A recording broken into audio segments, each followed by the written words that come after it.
رمضان المبارک کے مہینے کے اندر جو سب سے بڑی عبادت وہ روزے کی عبادت ہے کہ ایک مومن دن بھر پیاس برداشت کرتا ہے، بھوک برداشت کرتا ہے، اپنی نفسانی خواہشات کے اوپر نہیں چلتا، عبادات کے ساتھ اپنا وقت گزارتا ہے۔ رمضان المبارک کے اندر جو بڑی عبادت ہے روزے کی عبادت ہے، اور اس کے اندر قرآن مجید کی تلاوت کرتا ہے۔ حضرت عثمان رضی اللہ تعالیٰ عنہ جو خلیفہ ثالث ہیں، تیسرے خلیفہ، اور اللہ کے نبی کی دو بیٹیاں حضرت عثمان کے نکاح کے اندر تھیں، جن کو ذو النورین کہا جاتا ہے، دو نور والے۔ اسی حیثیت سے کہا جاتا ہے کہ اللہ کے نبی کی دو بیٹیاں حضرت عثمان کے نکاح کے اندر تھیں۔ حضرت عثمان رضی اللہ تعالیٰ عنہ کو جب 40 دن تک محصور کر دیا گیا، بند کر دیا گیا، قید کر دیا گیا، کوئی چیز نہ اندر سے باہر نہ باہر سے اندر، 40 دن تک۔ تو جب 40 دن کے بعد باہر آئے تو کسی نے پوچھا، عثمان کیا آپ کو وہاں پر بھوک نہیں لگتی تھی، پیاس نہیں لگتی تھی، اب کیا کرتے تھے؟ تو حضرت عثمان رضی اللہ تعالیٰ عنہ فرمانے لگے کہ کیوں نہیں لگتی تھی بھائی، میں بھی انسان ہوں، مجھے بھی بھوک لگتی تھی، پیاس لگتی تھی، لیکن فرماتے ہیں کہ جب مجھے بھوک لگتی تھی، پیاس لگتی تھی، میں اللہ کا قرآن کھول کر بیٹھ جاتا تھا، میری بھوک بھی ختم ہو جاتی تھی، میری پیاس بھی ختم ہو جاتی تھی۔ یہ اس قرآن کی شان ہے، یا اللہ نے ہمیں یہ نعمت عطا کی ہے۔ قرآن مجید شہر رمضان الذی انزل فیہ القرآن، اس قرآن کو ہم نے رمضان المبارک کے مہینے کے اندر نازل کیا، کہ اللہ کی بڑی نعمت ہے۔ اور جگہ اور وقت کے بدلنے سے اعمال کا اجر بڑھا دیا جاتا ہے۔ مثال کے طور پر ایک نماز آپ گھر کے اندر ادا کرتے ہیں، آپ کو ایک نماز کا ایک ہی اجر ملتا ہے، ایک ہی نماز کا ثواب ملتا ہے۔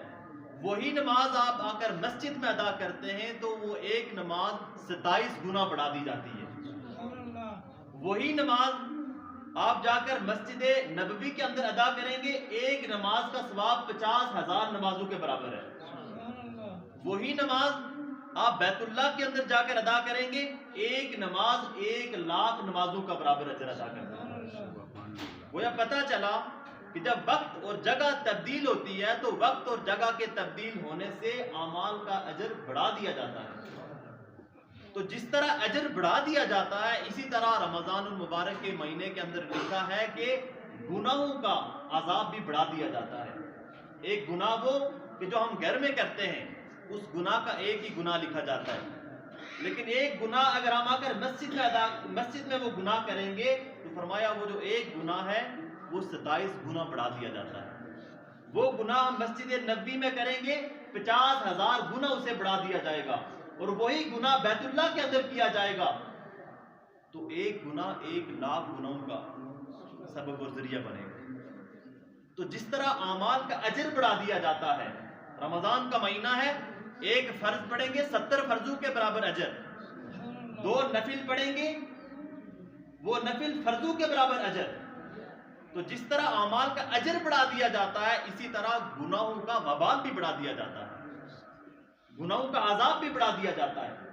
آج ہمارا جو المیہ ہے وہ جہالت نہیں ہے، آج ہمارا المیہ وہ علم ہے، علم۔ ہمیں کسی نے بتایا تھا بھائی عشاء کی 17 رکعتیں ہوتی ہیں، یہ ہمارے بڑے بوڑھوں نے ہمیں بتایا تھا، اور ہم 17 پڑھا کرتے تھے۔ جب ہمارے پاس علم آیا، ہم نے 17 چھوڑ کر 9 رکعت پڑھنا شروع کر دی۔ اس کا مطلب وہ جو علم ہے وہ ہمارے لیے وبال بن گیا۔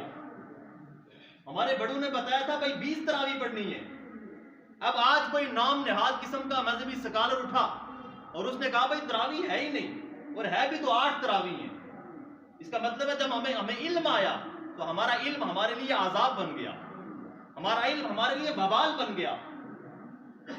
ہم پہلے ظہر کی 12 رکعتیں پڑھا کرتے تھے، کسی نے بتایا تھا یہ نفل زائد چیز ہے، یہ نفل ایکسٹرا چیز ہے، عصر کی غیر موقعہ سنتیں ایکسٹرا چیز ہے، یہ نہیں پڑھا کریں۔ پہلے جب علم نہیں تھا تو عصر کی 8 رکعتیں پڑھا کرتے تھے، جب علم آیا ہم نے 8 رکعتیں چھوڑ کر 4 رکعتیں پڑھنا شروع کر دی۔ اس کا مطلب یہ ہوا کہ جہالت آج وہ ہمارا جہالت کو کوئی علم آج ہمارا جو ہے وہ المیہ ہے، علم کی وجہ سے آج ہم اپنے اعمال کو چھوڑ بیٹھے ہیں۔ علم آنے کی وجہ سے وہ جو عمل کیا کرتے تھے وہ عمل ہم نے چھوڑ دیا، حالانکہ اللہ کے نبی نے فرمایا بھائی تم نوافل پڑھو گے، کل قیامت والے دن جو فرضوں کی کوتاہی رہ جائے گی وہ نوافل سے پوری کر دی جائے گی۔ تو جب نوافل سے پوری کر دی جائے گی تو نوافل اگر میرے نامہ اعمال میں ہے ہی نہیں تو کیسے اس کمی کو پورا کیا جائے گا؟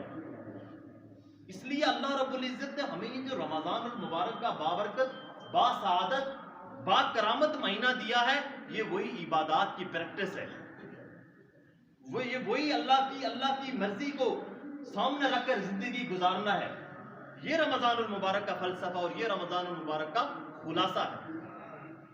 اور اس رمضان کے اندر جو میں نے کہا کہ روزے کی عبادت بڑی ایسی عبادت کہ جو صرف رمضان میں ادا کی جاتی ہے، فرض روزے کی، اس کے علاوہ پورا سال آپ روزہ رکھتے رہیں، نفل تو ہوگا لیکن فرض روزہ نہیں ہوگا۔